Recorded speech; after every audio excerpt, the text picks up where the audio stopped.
Bwana Yesu asifiwe. Watazamaji mnaofuatilia mtandao huu wa This Way Ministry, karibuni tuweze kujifunza fundisho linalohusiana na msalaba wa Kristo. Kwa kuwa kuna baadhi ambao wanapinga msalaba, na ukijua ukipinga msalaba wa Kristo ni kama kupinga wokovu, na tukijua yule muovu ndio hakutaka watu waweze kufahamu jambo hili, mambo ya kuhusiana na kifo cha Kristo na ufufuo. Yule muovu alichochea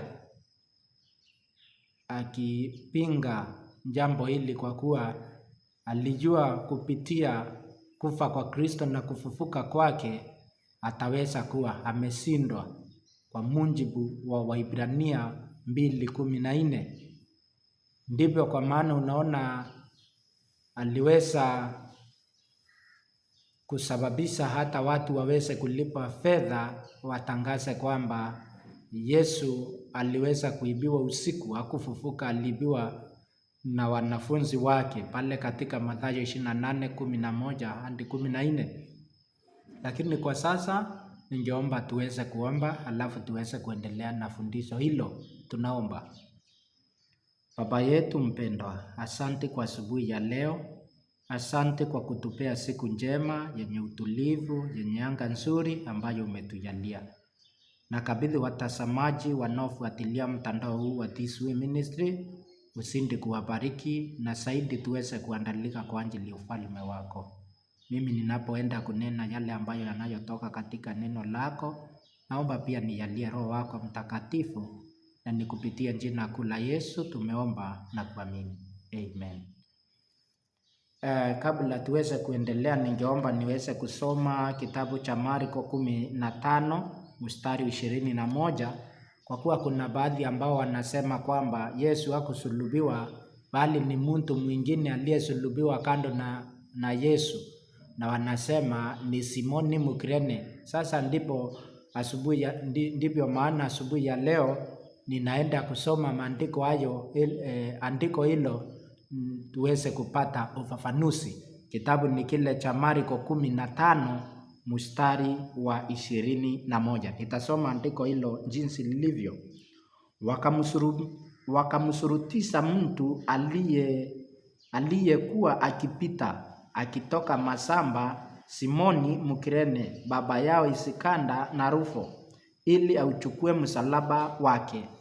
Kwa hivyo kwa andiko hili la Marko 15:21 tunaona kwamba hapa huyu mtu alikuwa akitoka shambani, na huyu mtu aliweza kusurutishwa aweze kuchukua msalaba wa Kristo, kwa kuwa kama angeweza kuchukua pia angeweza kuumizwa kwa njia nyingine, ama kuna vile ambavyo angeweza kutendewa na askari wa Kirumi. Sasa aliweza kuchukua msalaba, lakini kuchukua msalaba sio kusema yeye ndiye alienda akasulubiwa, kwa kuwa andiko hilo linafaswa kufafanuliwa na andiko lingine. Je, wakati Simoni Mkirene alipochukua msalaba wa Kristo, je, Yesu alitoroka ama alienda wapi? Ningeomba niweze kusoma kitabu cha Luka 23 mstari wa 26. Tuweze kuona Yesu, je, wakati Simoni Mkirene alipochukua ule msalaba, kama alitoroka ama alikuwa hapo hapo. Kitabu cha Luka 23 mstari ule wa 26. 23:26 inasema, na walipokuwa wakimuondoa, walimkamata mtu mmoja, Simoni Mkirene, aliyekuwa ametoka shamba, wakamtwika msalaba auchukue nyuma yake Yesu. Kwa hivyo tunaona huyo Simoni Mkirene wakati alipochukua msalaba, sio kwamba Yesu alikimbia, bali alikuwa nyuma ya Kristo. Yesu alikuwa ametangulia wakiwa katika ule msafara, na Simoni Mkirene naye alikuwa nyuma yake, Na wakati walipofika pale aliposulubiwa, ambapo kulikuwa kunaitwa pofu la kichwa, aliweza kusulubiwa. Pia hiyo Marko inathibitisha katika Marko 15:26. Kabla hata nisonge mbele, tukiangalia Marko 15 mstari wa 26 inasema, palikuwa na anwani ya msalaba, palikuwa na anwani ya mashtaka yake iliyoandikwa juu, mfalme wa Wayahudi. Kwa hivyo hapa tunaona wakati aliposulubiwa kuna mashtaka fulani yaliweza kuandikwa pale, na ya kuandikwa kwa Simoni Mkirene pale. Wakati Yesu alipofika pale aliweza kusulubiwa kama yanenavyo maandiko. Sasa baadhi ambao wanasema kwamba Yesu hakufa wala hakufufuka, bali ni Simoni Mkirene au ni watumishi wa yule mwovu, kwa kuwa yeyote ambaye anapinga Yesu akufa wala akufufuka ni kupinga wokovu, tukijua neno la msalaba kwao wanaopotea ni upuzi, bali kwetu ni nguvu. Kitabu cha Wakorintho wa kwanza 1 mstari wa 18. Ningeomba niweze kusoma andiko hilo. Waraka wa kwanza wa Wakorintho 1 mstari wa 18 inasema, kwa sababu neno la msalaba kwao wanaopotea ni upuzi, bali kwetu sisi tunaokolewa ni nguvu ya Mungu. Kwa hivyo tunaona neno la msalaba kwao wanaopotea ni upuzi, bali kwetu sisi tunaokolewa ni nguvu ya Mungu. Kwa hivyo kupitia msalaba wa Kristo tunaopata nguvu ya wokovu, lakini yeyote ambaye anayepinga ni kupinga wokovu. Ukiona yeyote ambaye anapinga, anaweza kuwa sio huyo mtu anayepinga, bali unafaswa kugundua kuna kile kilicho ndani yake ndicho kinachopinga, na huyo ni Shetani. Shetani alipinga kifo cha Kristo wakati alipokuja akaingia ndani ya Petro. Aliweza kusema haya hayatakuona, lakini hiyo haikuwa kusudio la Mungu. Kwa hivyo kusudio la Mungu alikuwa mwanawe afe kwa ajili ya kukomboa ulimwengu, kwa ajili ya ondoleo la dhambi, na pia ili aweze kukomboa dunia hii. Mungu atukuzwe kwa ajili ya neno lake. Kuna jambo lingine linalo wachanganya baadhi ya watu ambao wanasema Yesu ambaye aliyesulubiwa katika Mathayo 27 mstari wa 27 na 28 alikuwa na vazi la rangi nyekundu, na wengine wanasema katika Marko 15 mstari wa 16 na 17 wanasema alikuwa na vazi ya rangi ya zambarau. Sasa kuhusiana na maandiko haya mawili wanasema sasa ni nani anayesema kweli? Wote wanasema kweli. Yule ambaye anasema alivalia nguo nyekundu katika Mathayo 27 hadi 28, ama niweze kusoma andiko hilo jinsi lilivyo. Nitaweza kusoma andiko hilo jinsi lilivyo. Kitabu cha Mathayo 27, Mathayo 27:27 inasema hivi: ndipo askari waliwali wakamchukua Yesu ndani ya Pretorio, wakamkusanyikia kikosi kisima, wakamvua nguo, wakamvika vazi nyekundu. Kwa hivyo tunaona alivikwa vazi nyekundu. Ningeomba pia niweze kusoma hiyo kitabu cha Marko. Kitabu cha Marko ni 15 mstari wa 16. niweze kuleta ufafanuzi wa andiko hili pia.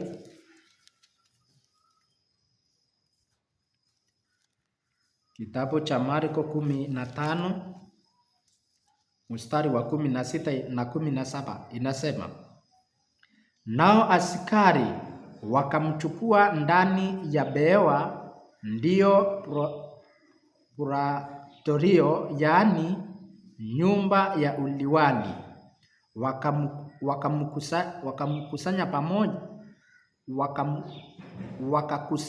wakakusanya pamoja kikosi kisima, wakamvika vazi la rangi ya zambarau, wakasokota taji ya miiba, wakamtia kichwani.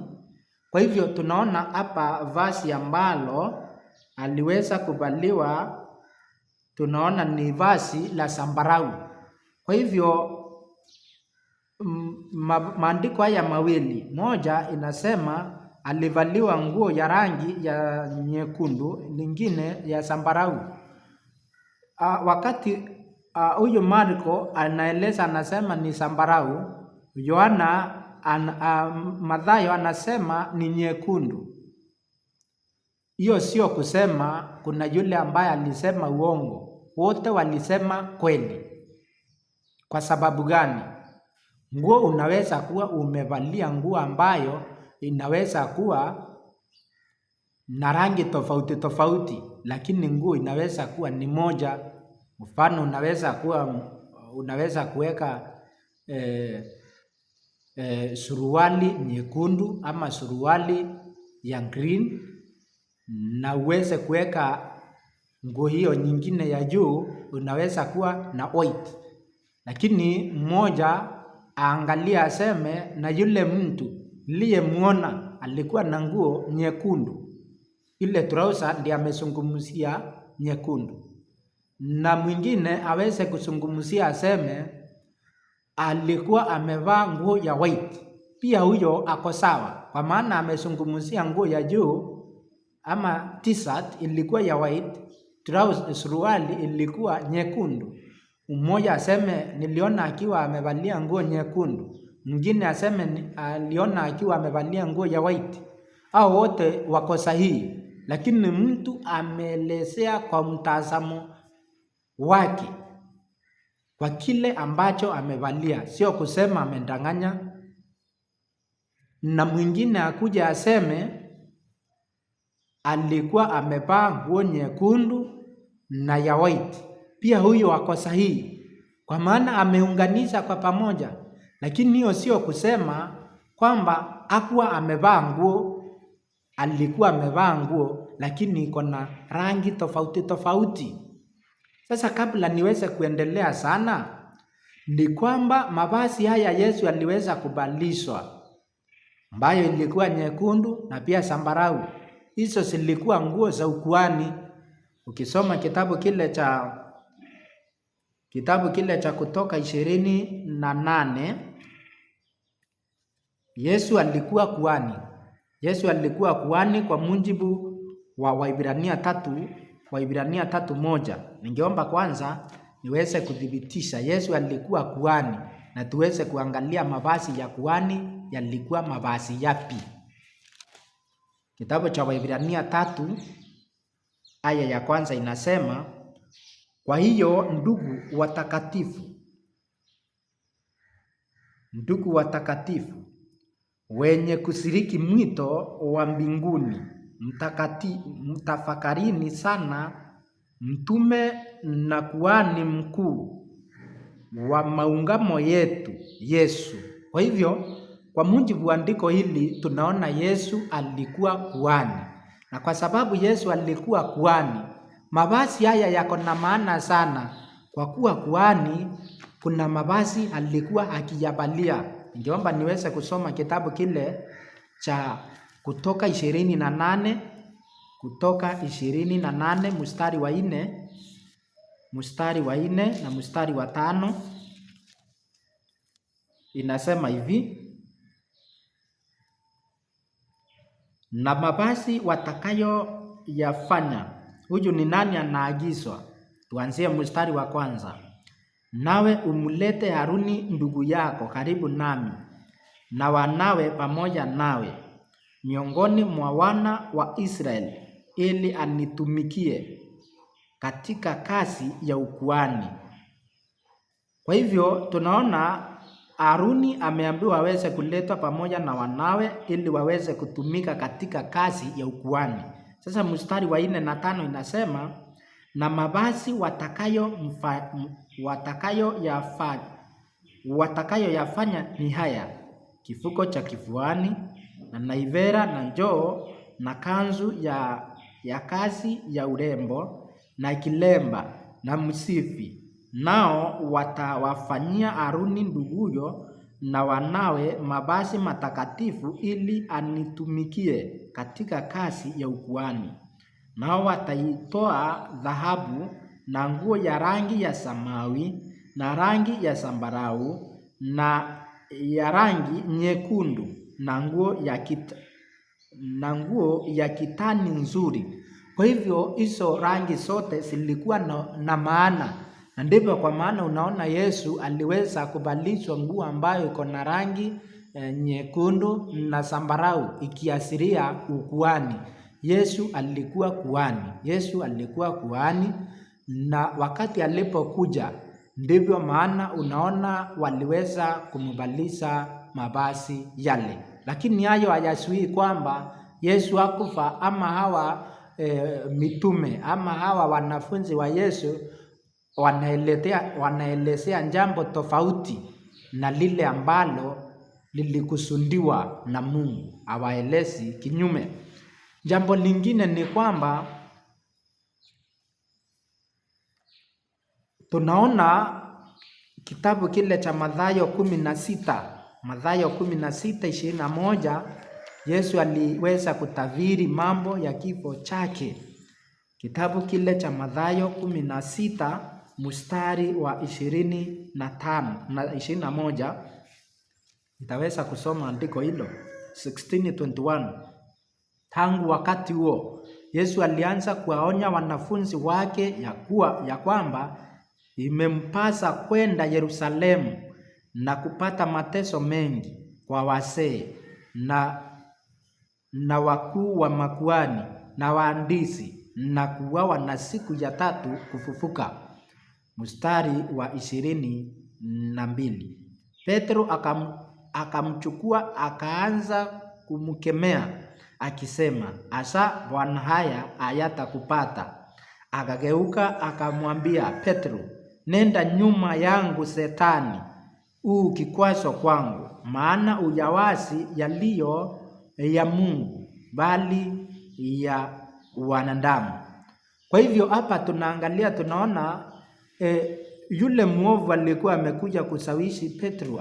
Alikuja hapo akaweza kusawishi Petro aweze kuambia Yesu haya yasikuone.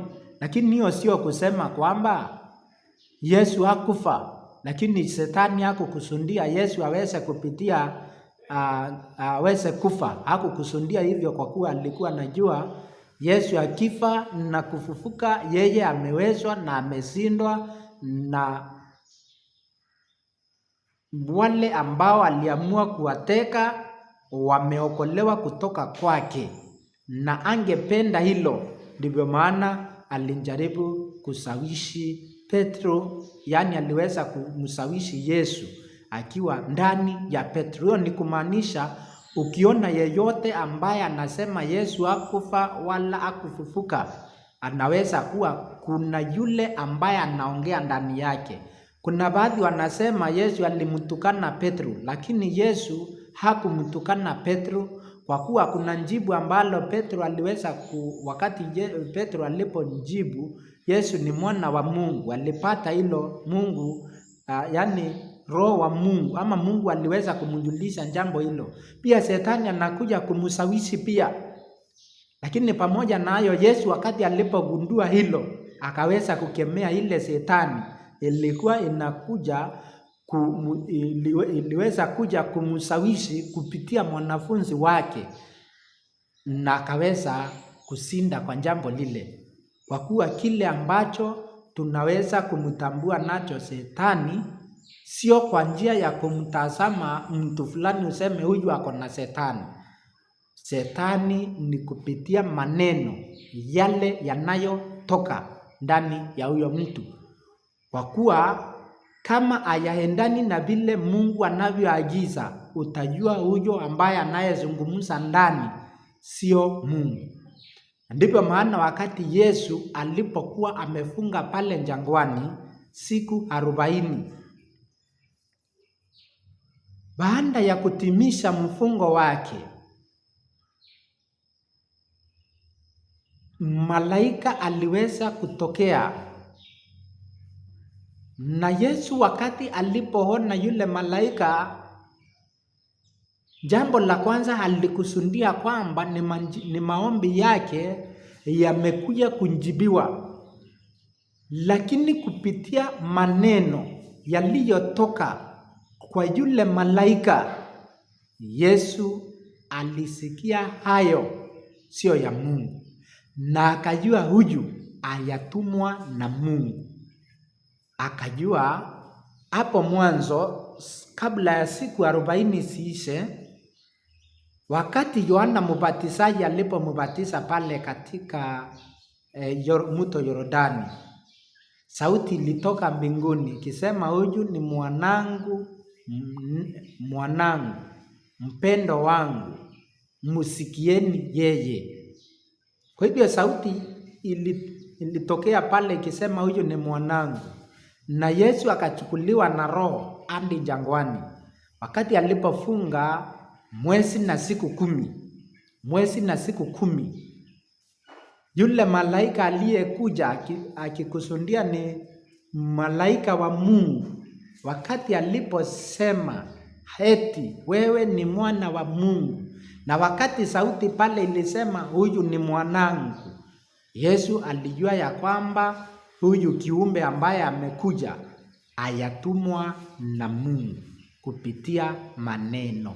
Sasa ukisikia yeyote ambaye anayesema Yesu hakufa wala hakufufuka, haufaswi kuwa na vita na huyo mtu, bali unafaswa kujua ya kwamba huyo mtu kuna yule aliye ndani yake anazungumza. Unafaswa kutambua hilo. Ikiwezekana mfundishe, na ikisindikana ukiona hakubali neno, chukua jukumu la kumwombea pia. Chukua jukumu la kumwombea Mungu aweze kutenda kazi yake. Jambo lingine, kuna baadhi ambao wanasema kwamba Yesu hakufa wala hakufufuka, bali aliweza kukimbia akajifisha. Ningeomba niweze kusoma andiko hilo, Yohana 12:36. John chapter, hilo ni andiko lingine linalotumiwa vibaya, na si vizuri kutumia maandiko matakatifu visivyofaa. Kitabu cha Yohana ni 12 mstari wa 36. John chapter 12 verse 36. Neno la Mungu linasema, maadamu mnayo nuru, iaminini nuru hiyo, ili mpate kuwa wana wa nuru. Hayo aliyoyasema Yesu, akaenda zake akajifisha wasimuone. Kwa hivyo tunaona ya kwamba Yesu wakati aliposema mambo hayo, andiko linasema hayo aliyoyasema Yesu, akaenda zake akajifisha wasimuone. Ukweli ni kwamba Yesu alijifisha wakati huo, kwa kuwa walikuwa na njama ya kumuua. Wakati alipoleta ukweli, walikuwa tayari kumuua, kumpiga kwa mawe. Wengine waliogopa kumpiga hadharani wasije wakastumiwa na wale baadhi, yani na mkutano. Yesu akaweza kujifisha, lakini Yesu hakuishi kujifisha, kwa kuwa kila wakati kila jambo kuna wakati wake. Kwa mujibu wa Mhubiri 3:1, kila wakati na majira yake. ama niweze kusoma andiko hilo jinsi lilivyo. Mhubiri 3:1. Mhubiri 3 aya ya kwanza inasema, kwa kila jambo kuna majira yake na wakati kwa kila kusudi chini ya mbingu. Kila jambo kuna majira yake. Kila jambo kuna majira yake.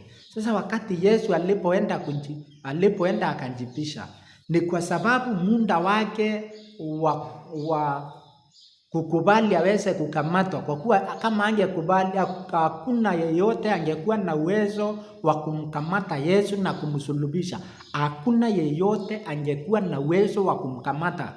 Ndipo maana wakati ulipofika, Yesu aliweza kujitoa na aliweza kukubali na akaweza kukamatwa. Ningeomba kwanza nisome kitabu cha Yohana 7 mstari wa 30 ikisema hivi, ikifafanua ile andiko la alienda kujificha, kwa kuwa andiko linafaswa kufafanuliwa na andiko lingine. Hatufaswa kunena maneno ya vinywa vyetu tu, bali tunafaswa kunena yale yanayotoka katika neno la Mungu. Kitabu cha Yohana 7 mstari wa 30 inasema hivi, basi wakatafuta kumkamata, lakini hakuna mtu aliyenyosha mkono wake ili kumshika, kwa sababu saa yake ilikuwa haijaja bado. Kwa hivyo kwa mujibu wa Yohana 7:30 ni kwamba hakuna aliyemkamata, kwa sababu Yesu wakati wake haukuwa umefika. Lakini wakati Yesu wakati wake ulipofika, ulipowadia na ukaweza kufika, aliweza kuruhusu na akaweza kukamatwa, akaenda mahakamani, akahukumiwa kifo cha msalaba, ili maandiko yaliyonenwa na manabii yaweze kutimia. Ningeomba niweze kusoma. Baada ya Yesu kujifisha, ni kwa sababu muda wake haukuwa umefika. Lakini wakati muda ulipofika, aliweza kukamatwa kwa mujibu wa Yohana 18. Yohana 18 mstari wa 2 kwanza inasema hivi. Anitasoma aya ya 2 inasema, naye Yuda yule aliyetaka kumsaliti alipajua mahali pale, kwa sababu Yesu alikuwa akienda huko mara nyingi pamoja na wanafunzi wake. Basi Yuda akiisha kupokea kikosi cha askari na watumishi waliotoka kwa wakuu wa makuhani na Mafarisayo, akaenda huko na taa zao na mienge na silaha. Basi Yesu hali akijua yote yatakayompata, akatokea akawaambia, ni nani mnayemtafuta? Wao wakamjibu, ni Yesu Mnazareti. Yesu akawaambia, ni mimi. Yuda naye aliyemsaliti alikuwa amesimama pamoja nao. Mstari wa 12 sasa, Yesu tumeona amekutwa mahali alipokuwa. Mstari wa 12 nasema, basi wale askari na yule jemedari na wale watumishi wa Wayahudi walimkamata Yesu wakamfunga. Kwa hivyo tunaona aliweza kukamatwa, sio kusema alihisi kujifisha, ni kwa sababu muda wake haukuwa umetimia. Wakati ulipotimia, aliweza kukamatwa, akapelekwa mahakamani, akahukumiwa kifo cha msalaba na akaenda akasulubishwa katikati ya watu wawili. Mungu atukuzwe kwa ajili ya neno lake. Tuweze kuomba tukamilishie fundisho letu la asubuhi. Hapo tutaweza kuendelea kwa wakati mwingine kwa majaliwa ya Mwenyezi Mungu. Tunaomba. Baba yetu mpendwa, asante kwa ukweli huu ambao umeweza kutufahamisha kuhusiana na kifo cha mwanawe kwa ajili ya ukombozi wa ulimwengu. Wale ambao wanatazama video hii, sindi kuwaongoza, utusaidie kwa Roho wako Mtakatifu, ili tusinde kuimarika na tuishi sawasawa kadri unavyoona imekupendeza, na ni kupitia jina kuu la Yesu tumeomba na kuamini. Amen.